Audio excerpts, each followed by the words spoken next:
ரயில் நிலையங்களில் போதைப் பொருட்கள் விற்பனை மற்றும் பரிமாற்றத்தை தடுக்க ரயில்வே காவல்துறையினர் மாறுவேடத்தில் தனிப்படை அமைத்து தீவிர கண்காணிப்பு பணியில் ஈடுபட்டு வருவதாக தகவல் வெளியாகியுள்ளது.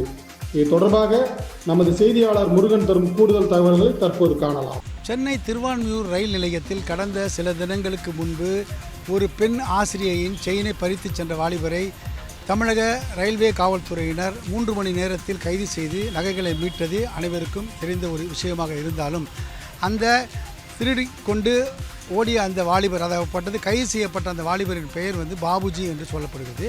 அந்த பாபுஜியின் மீது ஏற்கனவே ஓரிரு வழக்குகள் இருப்பதாக காவல்துறை வட்டாரத்தில் விசாரணைகள் தெரிய வந்திருக்கிறது. அதே சமயத்தில் தமிழக ரயில்வே நிலையங்களில் மேலும் பாதுகாப்பை பலப்படுத்துவதற்கும் அந்த பகுதிகளில் கஞ்சா, குட்கா, மாவா போன்ற போதைப் பொருட்கள் யாரும் விற்கிறார்களா என்பதை கண்காணிப்பதற்காக தமிழக ரயில்வே காவல்துறை டிஜிபி திரு வன்னிய பெருமாள் IPS அவர்கள் மற்றும் ரயில்வே காவல்துறை IG திரு AG பாபு அவர்கள் தலைமையில் தனித்தனி படைகள் அமைக்கப்பட்டு ஆங்காங்கே அனைத்து ரயில் நிலையங்களிலும், தமிழகத்தில் உள்ள அனைத்து ரயில் நிலையங்களிலும் மஃப்டியில் போலீஸார் இப்போ கண்காணிக்கப்பட இருப்பதாக தகவல்கள் வெளியாகிருக்குது.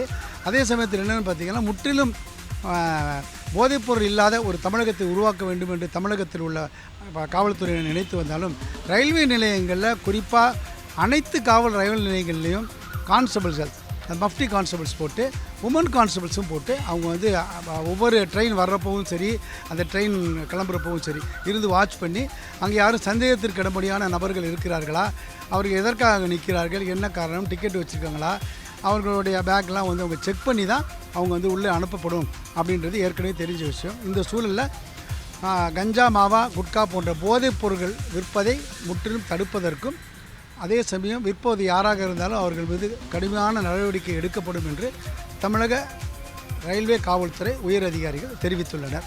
வின் செய்திகளுக்காக G. முருகன், ஒளிப்பதிவாளர் தசரதனுடன்.